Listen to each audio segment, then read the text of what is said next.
Welcome to Leading Edge 120. You're with Greg Moran and Maureen Metcalf. And today we're going to be talking about the Wall Street Journal article. We've been talking about quiet quitting. Now we're going to talk about quiet cutting. So, Greg, is this even anything new, or is this something that's been happening forever in organizations as we hit slowdowns and recessions? I wish I could tell you it was new, but unfortunately, having lived through 4 recessions myself in the corporate world, I can tell you it's really not a new thing.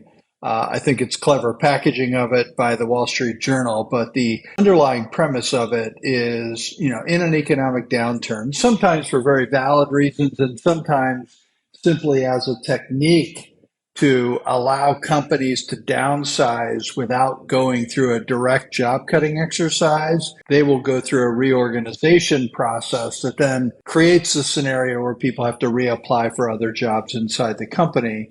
And it can be a way to downsize the company without applying a direct new performance standard or having to go through some of the more lengthy processes. While it's not a new thing, it's a way for companies to more efficiently work through the process of downsizing without having to go through the time-consuming effort of potentially applying a new set of performance management standards that then have to be backed up by an audit trail of performance reviews, et cetera. And so while I don't want to leave the impression that it's always, quote unquote, a nefarious way to kind of downsize, it sometimes is used for that. And then sometimes there is valid reorganization that has to occur as a result of the recessionary pressures that are on a company. Thank you, Greg. And to our audience, are you being impacted by this idea of quiet cutting? And what do you want to do about it?